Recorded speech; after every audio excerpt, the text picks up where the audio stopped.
When Lewis Hamilton signed with Ferrari, fans around the world went wild. The 7-time world champion, driving in Ferrari red, it felt like a dream. A legend joining the most iconic team in Formula One. What could go wrong? Turns out, a lot. Behind the smiling photos and press interviews, Ferrari had a secret plan, and Hamilton wasn't the hero in it. He was the shield. Ferrari already had their chosen one, Charles Leclerc, the golden boy from Monaco. And team boss Fred Vasseur. He kept saying the same thing, both drivers are equal. But that equality was a lie, and Lewis learned it the hard way. Even in the first simulator sessions, the cracks started showing. While Leclerc tested smooth, race-ready car setups, Hamilton was handed experimental ones, unpredictable and unstable. During private test days, there was another red flag, different fuel loads in the cars. On paper, it looked like nothing, but the telemetry, the car's digital heartbeat, told a different story. Ferrari was playing a game, and Hamilton was being used as the first sacrifice. But it wasn't a race or a team meeting that revealed the truth. It was something quieter and colder. Inside the Ferrari simulator, far from cameras and fans, Hamilton made a simple request. He wanted to test mechanical grip settings, something crucial to fixing the SF25's weak rear end. The reply? We'll schedule it later. But later never came. Meanwhile, Leclerc got instant updates on his car's balance, and things got worse. Data Hamilton collected during test runs, some of it mysteriously vanished from the analysis reports. That's when it hit him. Ferrari wasn't building around Lewis Hamilton, they were building a wall around Charles Leclerc. And Lewis? He wasn't the king, he was just a pawn. When Lewis Hamilton won the sprint race in China, it felt like the start of a comeback. For a moment, it looked like the tide was turning, that maybe, just maybe, he could break through the wall Ferrari had built around him. But then came the main race. Ferrari was disqualified. Just like that, the spark was crushed. Inside the garage after the race, someone caught a glimpse of Hamilton. He wasn't angry, he wasn't even disappointed. His look was cold, focused, like a man who finally understood the game he'd been thrown into. I hoped he'd fight back after China, said racing expert Tim Coronel. But no, because he realized this isn't just about a slow car. This was about something much darker, a story already written, with no happy ending for Lewis. Ferrari didn't need to say, let him pass. This isn't the old days. In today's Formula One, team orders are whispered through code, and Hamilton, he's been hearing the message loud and clear. Ferrari claims both drivers are treated equally, but the engineers know better. The truth is written between the lines. When Hamilton is closing in on Charles Leclerc, his radio lights up. Manage tires, think long game.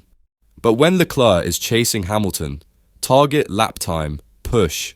One is told to hold back, the other is told to attack. And it's not just talk, the data proves it. Every time Hamilton prepares to strike, something suddenly shifts, tire pressure's adjusted, brake balance slightly off. Not enough to raise alarms, but enough to slow him down.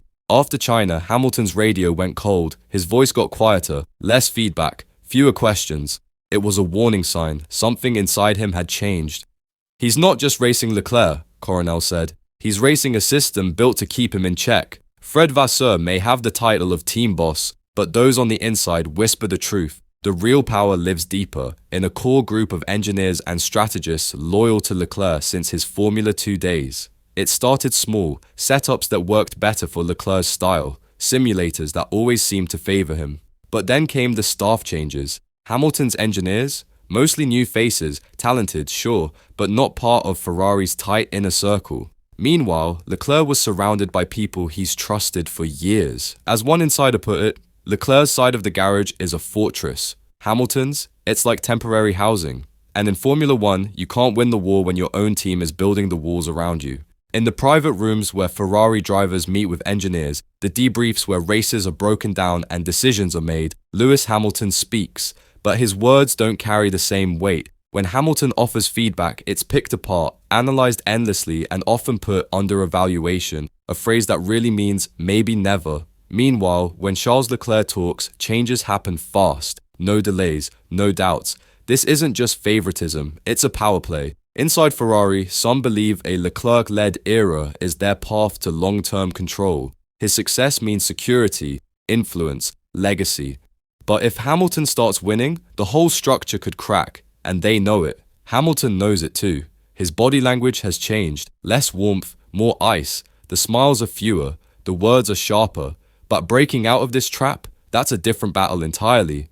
Because in Italy, Ferrari is more than a racing team, it's a national icon, and the media, it's not just watching, it's fighting for one side. When Hamilton first arrived, headlines celebrated the legend in red, but that didn't last. Soon the stories began to shift. Quietly, strategically, praise for Leclerc started growing. Hamilton's name began showing up in the shadows. Leclerc leads Ferrari's fight.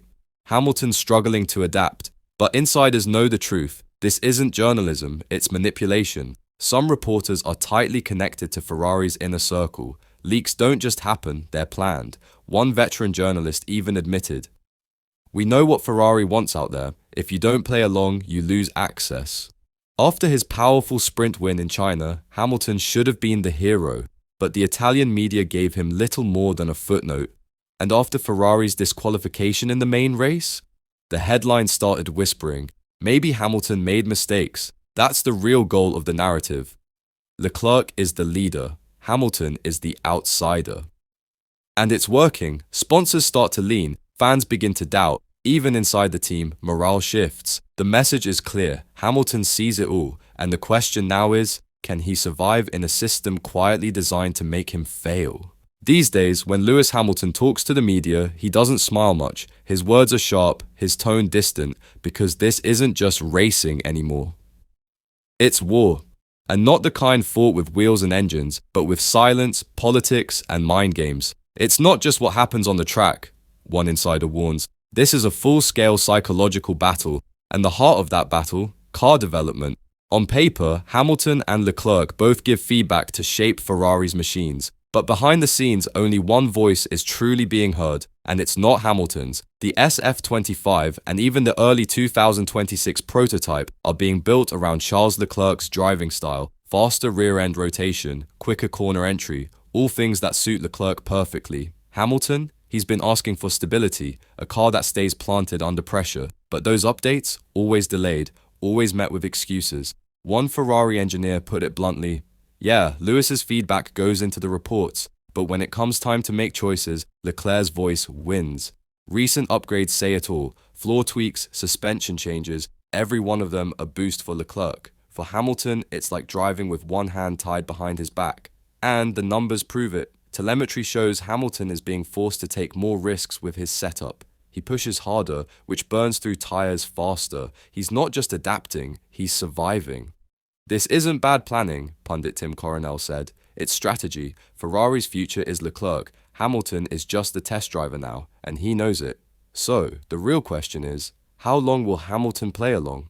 Because when your own team's pit wall turns cold, the battle is already lost. That moment has come. At the start of the season, Hamilton's radio chats with his race engineer were warm, almost like old friends. Now, they're clipped, robotic, silent in the moments that matter most. And silence, in Formula One, speaks louder than any engine. Insiders say the change is chilling. In strategy meetings, Leclerc gets full engagement, detailed planning, confident tone. Hamilton? He's getting instructions without conversation, no urgency, no fire, just coal management. During races, the Delta calls, those crucial updates on time gaps and performance, are flat. Leclerc's side, they're filled with motivation and energy. Hamilton's, just instructions to hold back. A source close to the team summed it up. Leclerc gets belief, Hamilton gets control. And deep down, Lewis Hamilton knows what that means. He's not just racing for points anymore. He's racing for his place in a team that never really wanted him to win. At Imola, the truth was on full display. The difference was impossible to ignore. As Charles Leclerc pushed for a podium at Imola, his radio buzzed with constant support, real-time strategy, energy, belief. He was the center of Ferrari's universe. Meanwhile, Lewis Hamilton sat trapped in traffic. His radio message? Manage tires, hold position. No aggressive moves, no bold suggestions, just quiet code for, "You're not our priority." On the outside, Hamilton kept his cool. No outbursts, no drama, but those close to him could feel the change. More time alone in his driver room, less talk with the team after sessions. The man once excited to wear Ferrari red now walks the garage like a soldier behind enemy lines. Hamilton sees the truth now. The people he once called allies at Ferrari are slowly becoming part of the opposition. The cage is closing, but make no mistake, Hamilton isn't finished. Behind the scenes, he's already planning his counterattack. While Ferrari's machine closes in around him, Hamilton is playing his own game, a deeper, smarter one, and it's starting to shake the foundations of Maranello. Sources close to his camp say tension is rising and new alliances are forming. The first sign?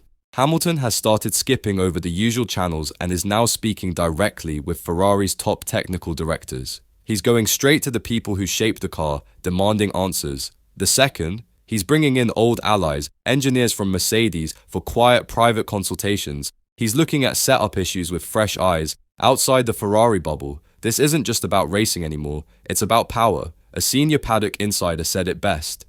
Hamilton's not naive, he's building leverage, and if Ferrari keeps pushing him out, he'll blow it wide open. That threat isn't just noise, it's a nuclear option, because Ferrari knows what a public war with Lewis Hamilton could mean. It's not just bad press, it's a global firestorm. And right now, behind closed doors, Ferrari is sweating. They're holding emergency meetings, not about speed or race pace, but about risk. Do they keep pretending everything's equal, or do they risk going head-to-head with the biggest name in Formula One?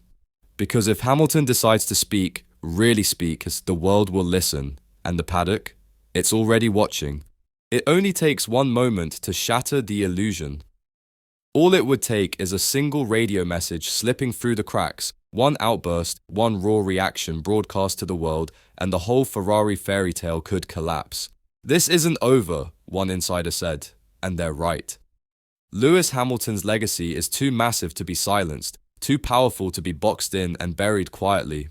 Now, the real tension begins. Who blinks first?